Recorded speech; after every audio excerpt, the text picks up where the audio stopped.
So karon igsoon, welcome back na usab sa atuang sambingay sa Kristohanon. So lain na usab nga storya karon ang atong pagatukion.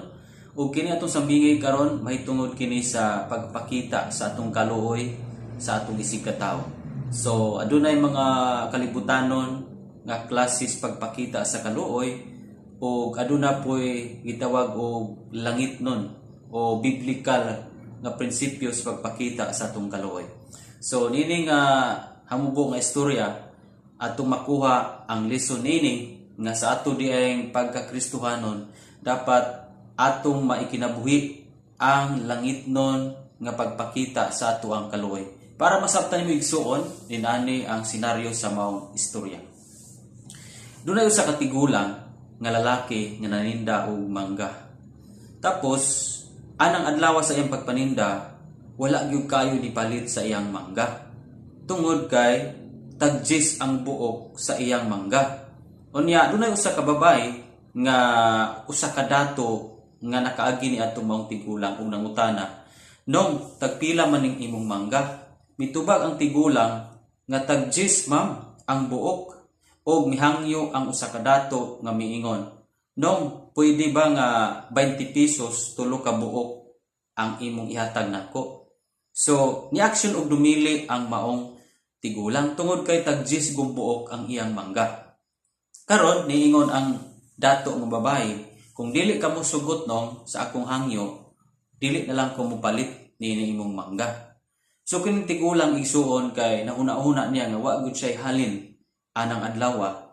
Misugot og miingon sa babae nga dato nga, "Ma'am, palitan na lang sumala sa imong gusto." Busa ni palit ang maong babae sa balik 20 unya tulo ka buok ang gihatag sa maong tigulang.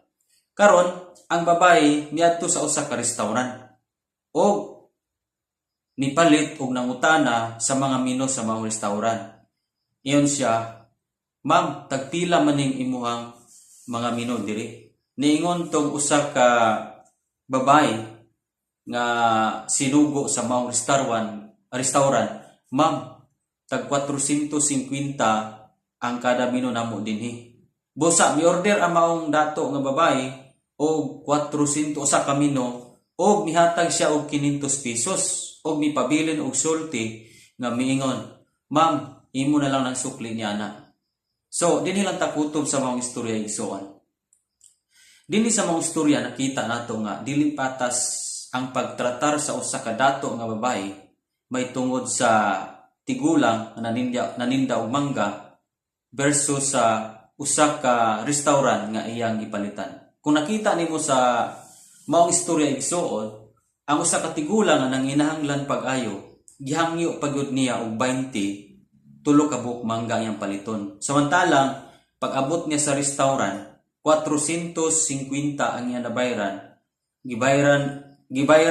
Balayran sa maong menu, gihatagan niya 500 ug nipakapin pagsulti nga imo na lang ng sukli. Kung imo tanawon ang sukli ato is 50 kay 500 man ang iyang gihatag. Pero samantalang sa tigulang iyahang gihangyo pag yun ang tigulang nanginahanglan gitawon kay wala siya halin. Diba? So ang lesson ato makuha ining istorya igsoon, naagyo mga tao nga unfair kaayo ang ilang pagtreat sa ilang sigataw.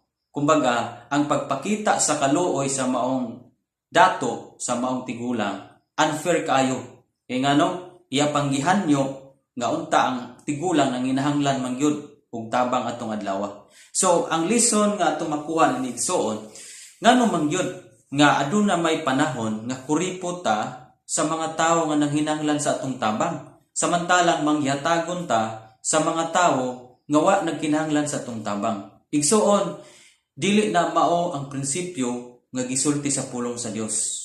Ang prinsipyo sa pulong sa Dios o langitnon nga pagpakita sa atong kaluoy sa atong isig ka tawo nga mas nindot gani nga atong tabangan gid ang mga tao nga dili makabalos og tabang sa tua, di ba? Kasagaran man gyud mupakita og tabang ang tawo sa iyang isig ka tawo kung nakita niya nga kining tawhanang iyang tabangan makabalos pod sa iyaha, di ba? So usa na siya ka sayop nga mindset nga mutabang lang ta sa atong isig ka tawo kay nakita nato nga siya pod makatabang og balos sa tua.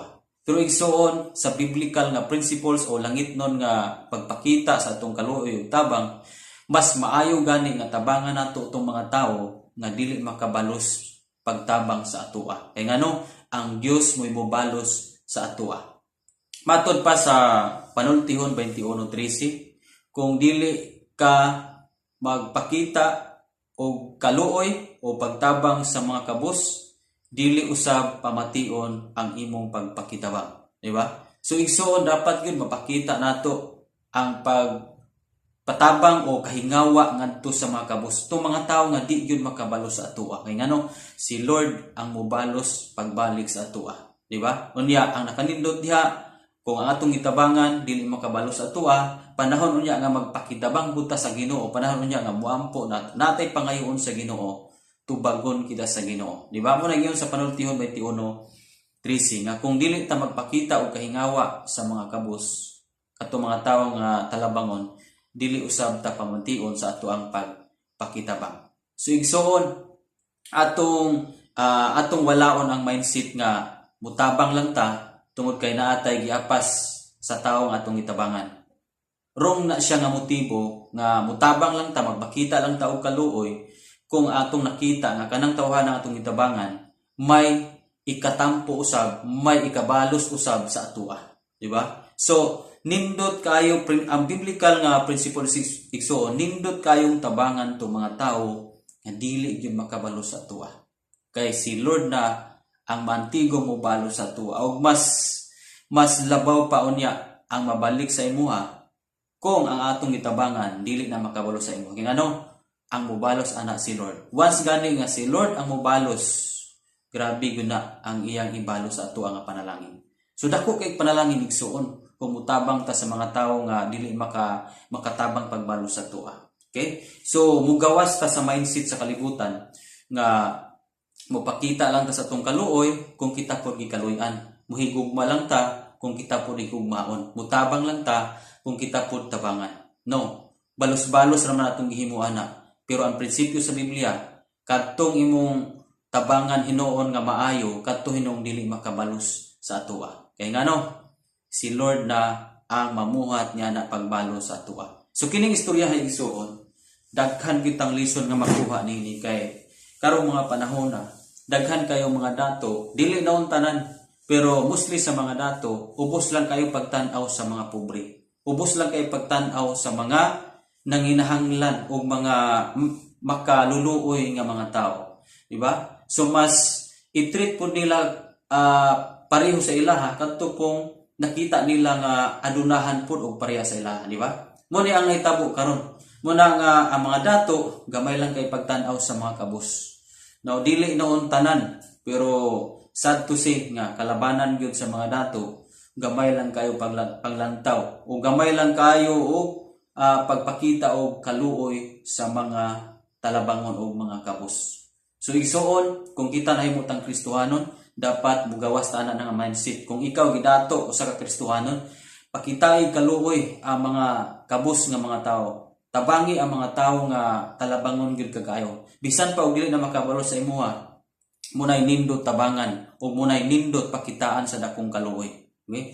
Kinahanglan magpakita dakong kahingawa sa mga kabus. Kay aron nga ang Dios mobalo sa atoa ug ang tanan natong mga pagpakitabang pamation punta sa Ginoo nga ato ang yalagaran. So dili lang ta kutob sa mga istorya igsuon, kung napanalanginan ka sa ining mga istorya, ayaw kalimot sa pag-share nini sa atong mga amigo-amiga o kung bago pa kaning channel, ayaw kalimot sa pag-subscribe para updated ka sa daghan pa natong mga minugbong istorya sambingay sa Kristohanon with moral lesson.